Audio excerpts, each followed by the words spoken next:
chers téléspectateurs de Wafrica TV, nous avons choisi de réfléchir avec rationalité sur chaque émission, chaque chose que nous vous présentons. C'est la raison pour laquelle aujourd'hui, nous organisons une discussion avec le Dr Claude Bekombo sur le communiqué final de la session ordinaire de l'Assemblée générale de la FECAFOOT tenue le 27 août 2022 à Douala. Nous le savons que la FECAFOOT comme association génère tellement excessivement de passion au sein de la population camerounaise. Et c'est la raison pour laquelle nous choisissons de nous poser, de réfléchir sur ce que peuvent être ces résolutions, ce qui peuvent être ces communiqués. Bonjour, Dr Claude Bekombo. Bonjour.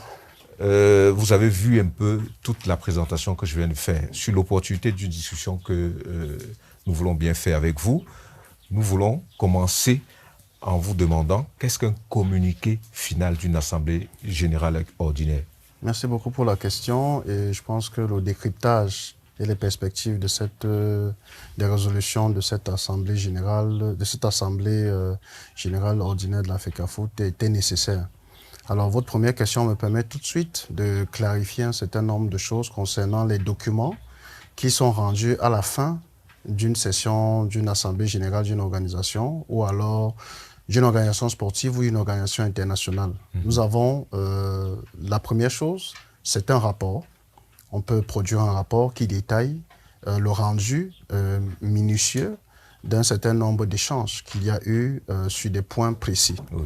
Nous pouvons aussi avoir, à côté du rapport, on a les minutes de la discussion qui sont réservées spécifiquement pour les experts.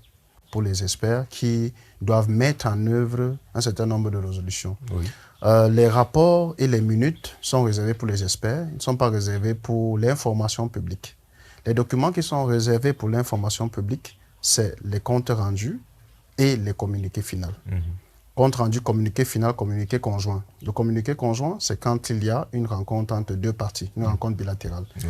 Donc le communiqué conjoint peut être donné à la fin de la rencontre.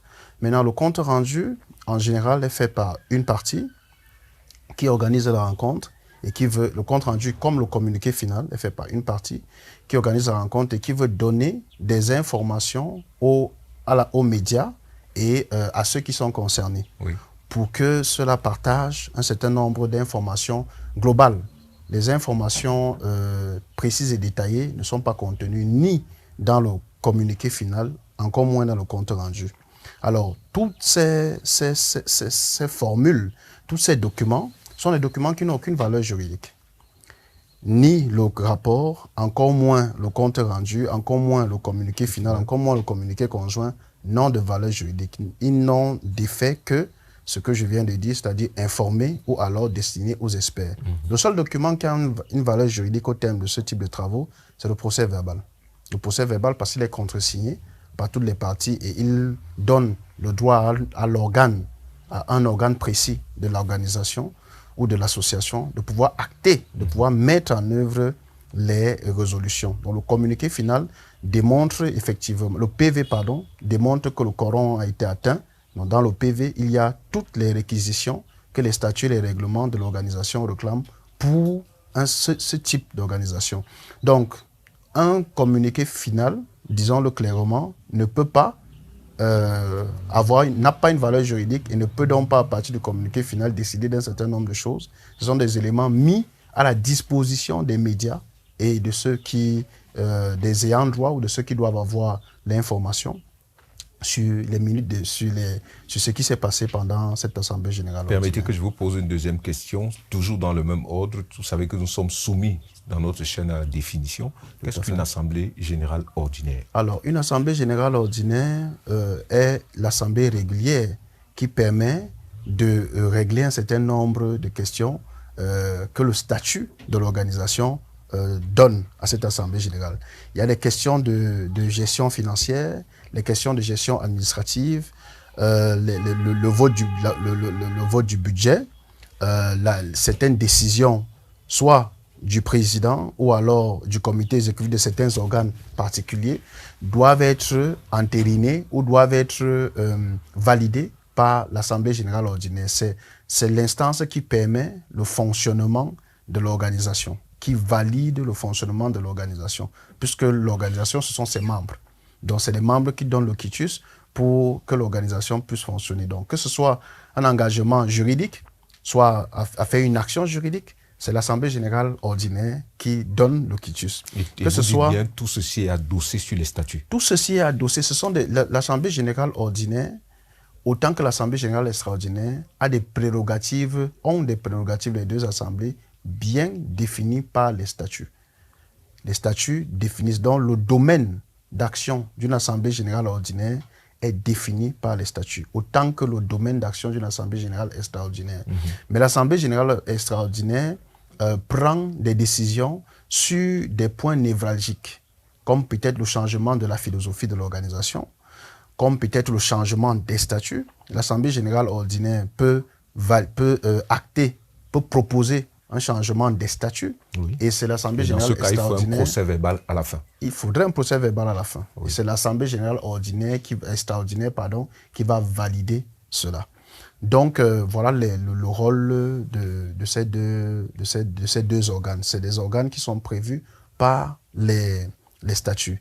Et c'est tout à fait normal que une Assemblée générale ordinaire soit organisée, puisque depuis l'élection de l'exécutif en place du président Samuel Eto'o, il n'y a pas eu cette Assemblée générale. Il y a eu beaucoup, la FECAFOOT a fait face à beaucoup. Tout de suite, il y avait la Coupe d'Afrique à organiser, et après, il y avait les éliminatoires qu'il fallait suivre.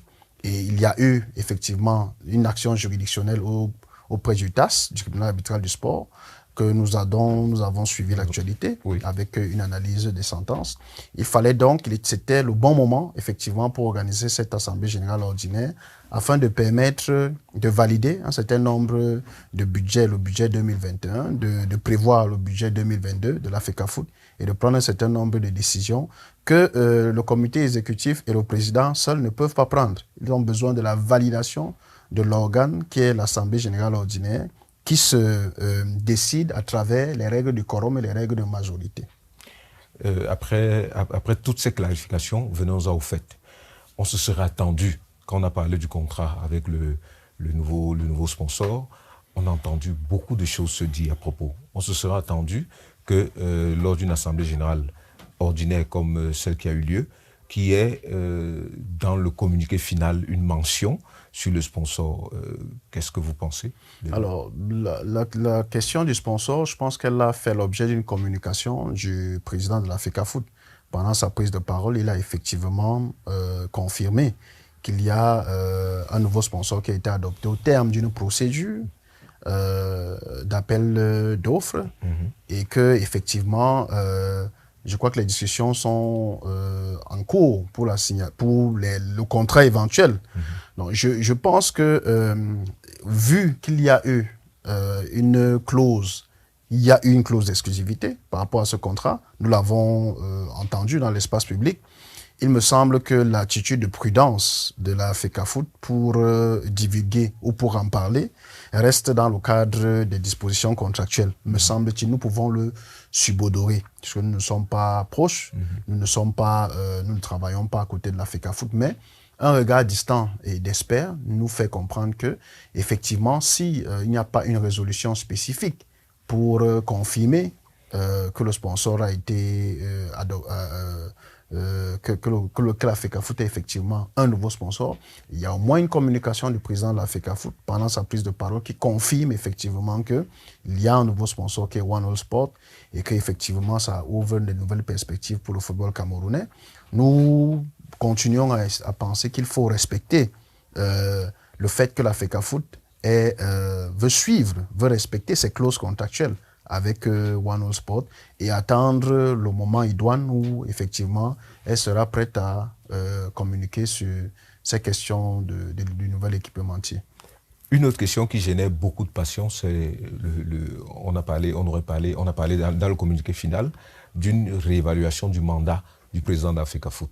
Et vous constatez comme moi que beaucoup de Camerounais sont entrés avec peut-être une transposition entre les mandats du président de l'association FECAFOOT, parce que c'est important de le préciser, que la FECAFOOT, c'est une association, et avec d'autres types de mandats. Suivez mon regard. Qu'est-ce que vous en dites?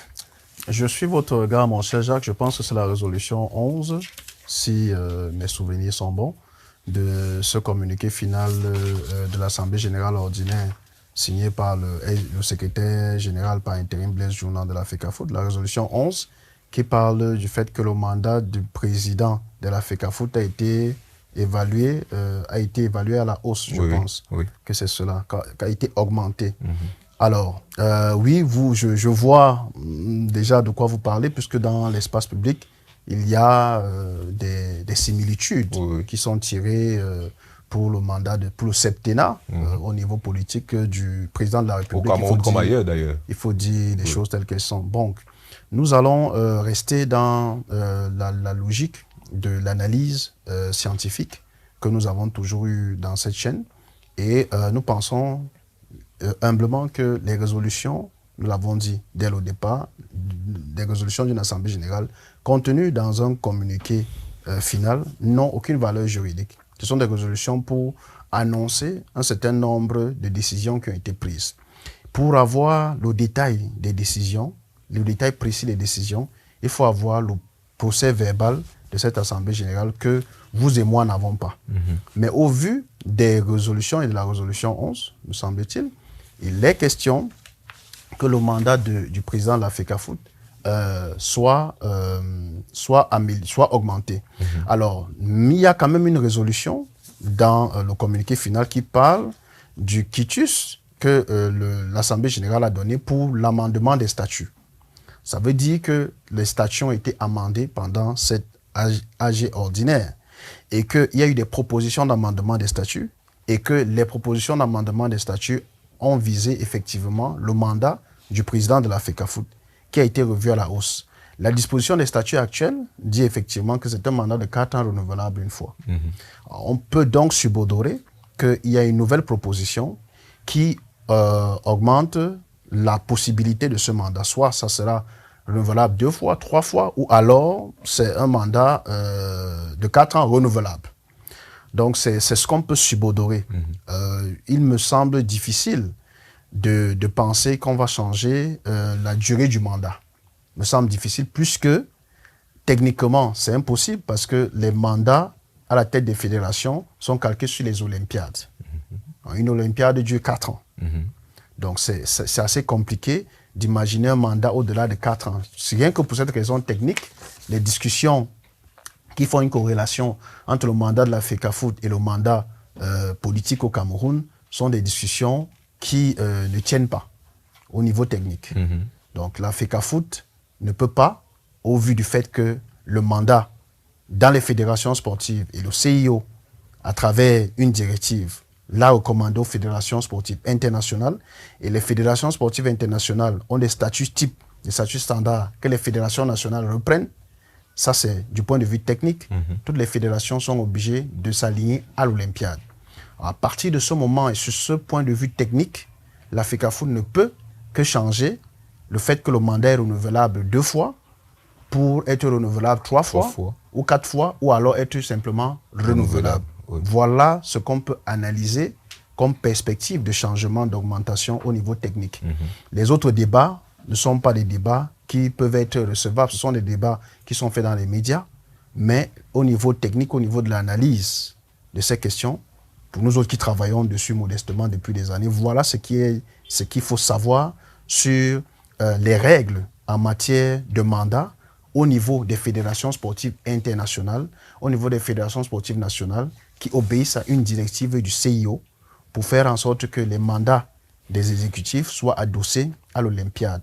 Cela permet le suivi des compétitions, cela permet que les fédérations nationales et les fédérations internationales, que les exécutifs des fédérations nationales et des fédérations internationales suivent les équipes, les qualifications pour les Jeux olympiques et les amènent jusqu'à la fin d'une Olympiade avant de pouvoir éventuellement avoir un nouveau mandat pour gérer d'autres Olympiades. Voilà la logique juridique dans la communauté sportive dont la FECAFOOT ne peut se départir, peu importe les décisions de l'Assemblée générale. Elles doivent se conformer à cette logique de l'Olympiade. Donc, les discussions dans l'espace public sont des discussions qui sont très loin de la réalité technique. Est-ce que vous pensez que la personne du président de la Fédération camerounaise de football peut plus ou moins augmenter, générer plus de passion que par le passé? Est-ce que vous pensez qu'un autre président ayant pris une telle résolution aurait généré autant de débats, aurait suscité autant de débats? À mon avis, c'est la raison pour laquelle je ne fais que à toutes mes interventions sur tous les espaces médiatiques, que ce soit ici, qui est un espace traditionnel d'échange, pour nous ou ailleurs, je ne fais que demander, je ne fais que professer qu'il y ait, qu'on considère, qu'on ne transforme pas la normalité en chose exceptionnelle. Une AG ordinaire a parfaitement le droit de changer, de proposer des modifications de statut. D'ailleurs, ce n'est pas la seule modification des statuts qui a été proposée. Oui. On ne parle pas des autres modifications. On parle de celle-là parce que c'est peut-être celle qui intéresse. Et vous avez raison de pointer le fait que peut-être la personnalité du nouveau président, il a tellement une aura, peut-être qui dépasse le cadre de notre FECAFOOT, ce qui est tout à fait normal. Oui. C'est une figure du sport international qui compte. C'est une figure qui dépasse le cadre du Cameroun, qui dépasse tout ce que nous avons pu connaître avant.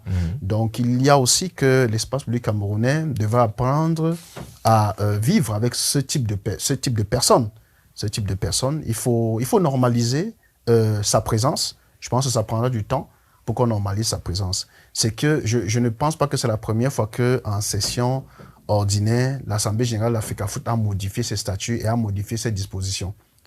Auparavant, on n'en parlait pas beaucoup. Mais effectivement, vous avez raison de pointer le fait que comme c'est ce président-là, cela suscite des passions, cela déchaîne des explications, cela permet à tout le monde de pouvoir donner une opinion. Mais je viens de vous rappeler techniquement quelles sont les règles en droit du sport, les règles de changement des mandats des exécutifs. Et vous voyez très bien que c'est une règle qui part du CIO, d'une directive du CIO, appliquée par les fédérations internationales, reprise par les statuts standards que les fédérations internationales préparent au bénéfice des fédérations nationales. Donc, la fédération nationale ne peut pas changer la période de présidence. C'est une olympiade. Que ce soit Samuel Eto'o ou Cristiano Ronaldo ou alors Lionel Messi ou qui que ce soit qui est président d'une fédération, il ne pourra pas changer cette période-là, parce que c'est une période qui est prescrite par le CIO, qui est au sommet de la pyramide des organisations sportives internationales, après les fédérations et les fédérations internationales, les fédérations nationales. Précisons d'ailleurs que nous parlons là de la résolution numéro 13. La résolution numéro 12 dit que l'Assemblée générale, à l'unanimité de ses membres, adopte la proposition de modification des dispositions textuelles de la FECAFOOT. C'est assez vague. Tout à fait. Donc, il y a eu beaucoup de modifications qui ont eu lieu. Donc là, on ne parle que qui vont avoir lieu. Qui vont même avoir lieu. Oui, ou bien qui vont. Parce que... Il y a eu des propositions de modification qui seront validées par l'AGE. Okay. Il y a eu des propositions de modification, c'est-à-dire que les statuts ont été modifiés. Il y a eu des propositions de modification, c'est-à-dire qu'il y a un document qui... En ce moment, l'Assemblée générale extraordinaire a donc travaillé sur un document qui a fait des propositions de modification de statut. Et cette proposition de modification de statut-là sera soumise à la validation de l'AGE, l'Assemblée générale extraordinaire. Qui sera convoquée pour cette raison. Qui sera convoquée. Donc, il y a une Assemblée générale extraordinaire de la FECAFOOT qui sera convoquée incessamment pour valider les statuts. L'une des questions qui interroge aussi, on parle de malversation financière avec peut-être des tracteurs qui auraient été dédouanés au nom de la FECAFOOT. La FECAFOOT serait exonérée des droits de douane et que les anciens responsables s'en seraient servis pour pouvoir faire entrer au Cameroun. Qu'est-ce que vous en dites?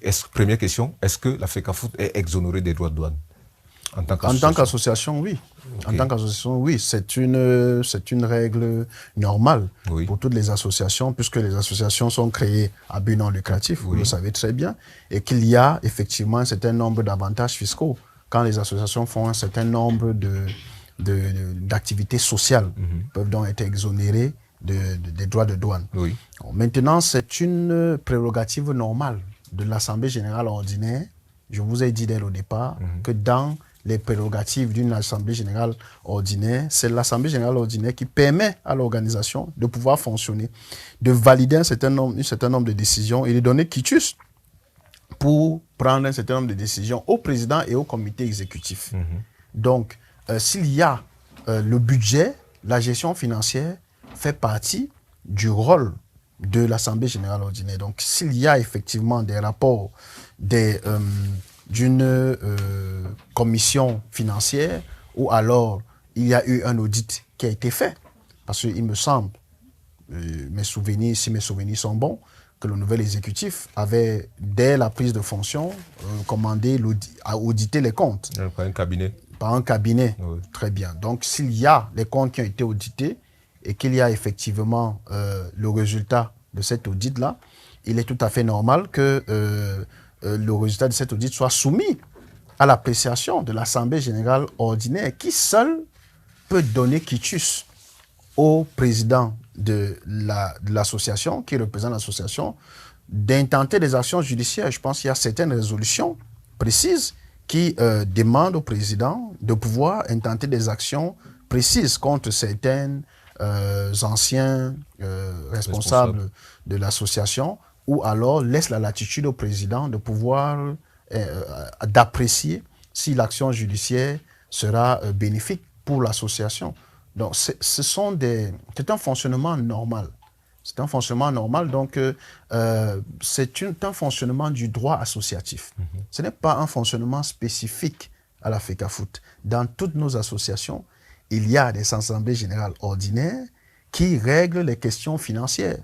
Ce ne sont pas les commissaires aux comptes qui règlent toutes les questions financières. Pour que le président d'une association ordinaire engage l'association à un niveau financier, il doit quand même rendre compte au niveau de l'Assemblée générale ordinaire des fonds qui ont été mis à sa disposition ou des fonds qu'il demande et ainsi de suite. Donc, on voit par exemple une résolution qui demande l'achat de 2 bus. Voilà. Tout à fait. Oui, ce n'est pas une résolution qui tombe de nulle part. Ça veut dire qu'il y a eu une demande de la part du président de pouvoir faire cela et effectivement, il a besoin pour engager l'association dans ce type de dépenses lourdes, il a besoin du quitus de l'Assemblée générale ordinaire. C'est la raison pour laquelle nous revenons encore à la même logique. Il y a des règles de fonctionnement des organes d'une association. Qu'elle soit sportive ou pas, il y a des règles de fonctionnement. Les organes ont des règles pour être activés. Dans une association, l'action d'un justiciable ou l'action d'un membre n'est pas équivalente à l'action d'un organe. Le membre peut avoir une action qui est liée à ses droits, qui lui sont donnés par les statuts et les règlements. L'organe a aussi son action qui lui sont donnés par les statuts et les règlements. Donc, pour que l'Assemblée générale ordinaire ait lieu, il y a un certain nombre de règles de quorum qu'il fallait vérifier. Pour qu'elle ait lieu, il y a des règles de tenue des réunions, ainsi de suite. Il y a effectivement qu'il fallait convoquer cette Assemblée générale. Il faut transmettre les convocations. Il faut avoir les réactions des membres pour être sûr qu'on aura le quorum qui sera atteint.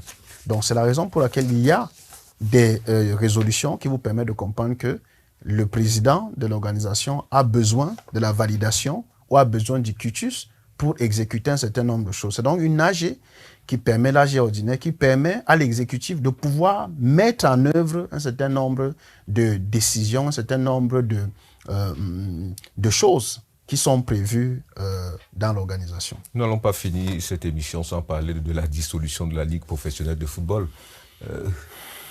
Vous avez regardé un peu sur la question? Tout à fait. C'est quoi le conflit? C'est quelque chose de normal. Non, là, une fois de plus, c'est des discussions de passion, c'est des discussions pour transformer la normalité en anormalité. Quand quelque chose est normal, il ne faut pas avoir cette culture dans l'espace public camerounais, surtout en ce qui concerne le sport. On comprend, il y a plus de financement dans le sport. C'est la raison pour laquelle c'est toujours dans le football, pardon, et c'est la raison pour laquelle le football est toujours dans l'espace public. Il y a les mêmes problèmes dans d'autres disciplines sportives. Je ne cesserai de le dire. Au basketball, il y a ces mêmes problèmes. Au volley, il y a ces mêmes problèmes. Au cyclisme, il y a ces mêmes problèmes. Il y a des ligues concrètes qu'on va dissoudre, que la fédération va dissoudre sans que cela ne pose problème. Alors, une ligue est créée par une fédération. C'est la fédération qui crée une ligue pour gérer un football spécifique. Alors, si nous sommes dans le football. Alors, si la fédération estime que la ligue n'est pas viable, que la ligue ne remplit pas les fonctions, il y a des dispositions réglementaires qui permettent à la fédération de pouvoir dissoudre la ligue. Donc, c'est tout ce qu'il y a de plus normal. Il n'y a pas de conflit, mais il faudrait qu'effectivement la fédération le fasse dans le respect des règles qui permettent à cette fédération-là de créer la ligue, parce que c'est des statuts et des règlements qui permettent de créer la ligue. La ligue a ces statuts et règlements qui doivent être conformes dans la pyramide des normes à l'intérieur d'un organe, c'est-à-dire que les organes qui sont supérieurs doivent avoir des règles, les organes qui sont inférieurs doivent avoir des règles dans le droit des associations. Les organes qui sont inférieurs, les règles des organes inférieurs doivent être conformes aux règles des organes supérieurs. Donc, une ligue doit avoir des statuts et des règlements qui sont conformes aux statuts et règlements de l'organe.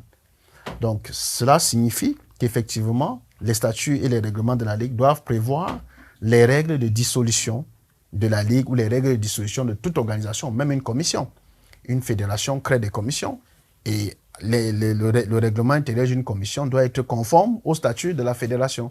Donc, à partir du moment où une fédération estime qu'une Ligue n'est pas viable, qu'une Ligue a déjà rempli sa raison d'existence, la fédération peut estimer qu'elle peut reconduire, qu'elle peut suspendre, qu'elle peut dissoudre. Ce sont des prérogatives qui sont données à la fédération par les statuts et règlements. Tout ce qu'il y a de plus normal. Il faut cesser de personnaliser le fonctionnement d'une organisation, qu'elle soit sportive ou qu'elle soit une organisation civile.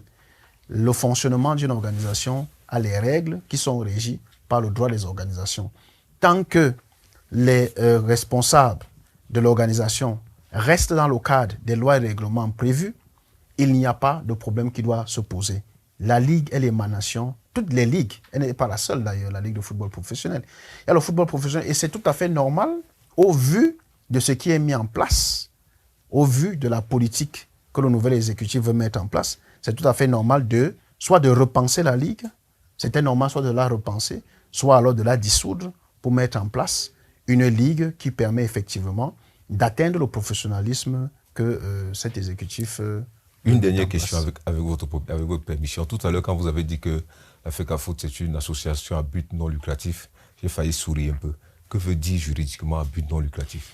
Non, juridiquement, à but non lucratif ne veut pas dire...